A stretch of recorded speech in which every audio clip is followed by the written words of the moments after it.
Hi hello friends, welcome back to Media Talks. நான் உங்கள் Mounika. So இன்றைக்கி எபிசோட் பொறுத்த வரைக்கும் முக்கியமான விஷயம் அப்படி என்னன்னு பார்த்தீங்கன்னா ரெண்டு இருக்குங்க. ஒன்று வந்து பார்த்திங்கன்னா காவேரி டிசைட் பண்ணிட்டாங்க, இனிமேல் வந்து நான் வேலைக்கே போக போகிறது கிடையாது, நம்மளோட பிஸ்னஸ் அப்பளம் பிஸ்னஸை நான் வந்து மேம்படுத்த போகிறேன் அப்படிங்கிற மாதிரி வந்து சொல்லியிருக்காங்க. ஸோ அதுக்கு வந்து ஒட்டுமொத்த ஃபேமிலியுமே சப்போர்ட் பண்ணுறதாகவும் சொல்லியிருக்காங்க. ஸோ இது அப்பள பிஸ்னஸ்ன்னு எனக்கு பேசும்போது அப்போ முன்னாடி வந்து பார்த்திங்கன்னா இந்த அப்பள பிஸ்னஸ் டெவலப் பண்ணுறதுக்கு விஜய்க்கு தெரியாமலே விஜய் ஃபோட்டோ எடுத்தாங்க இல்லையா, அதுக்கப்புறம் எல்லா வால்லையும் ஒட்டி அதுக்கப்புறம் விஜய் கிட்ட ஒரு க்யூட்டான ஒரு ஃபைட், ஒரு டாம், அப்போல்லாம் செம்ம டாமன் சரியாக இருப்பாங்க.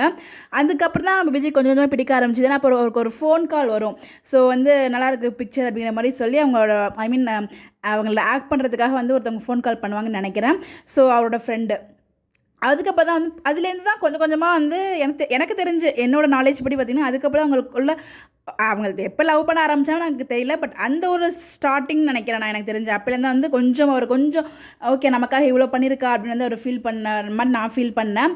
இது கட்டுறது தப்புன்னு எனக்கு தெரியல. ஸோ அது எல்லாமே எனக்கு பேக்ரவுண்டில் போச்சு. இந்த அப்பள பிஸ்னஸ்ன்னு சொல்லும்போது எனக்கு அதுதான் பேக்ரவுண்டில் வந்து ஓடுனுச்சு அந்த ஒரு விஷயம்.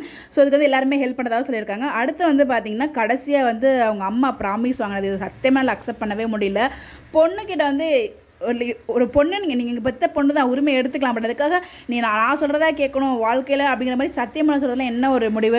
ஸோ நிறைய பேருக்கு அது வருத்தமாகவும் இருந்துச்சுன்னா காவேரி வந்து அவங்க கூட வாழ்ந்துட்டு நான் ஜஸ்ட் ஃப்ரெண்டாக தான் இருந்தேன்னு சொல்கிறாங்களே அப்படின்னு சொல்லிட்டு. ஸோ அதுக்கான விளக்கத்தை வந்து பார்த்திங்கன்னா ரைட்டருமே கொடுத்துருக்காரு, அதை நெக்ஸ்ட் வீடியோவில் நான் ஷேர் பண்ணுறேன்.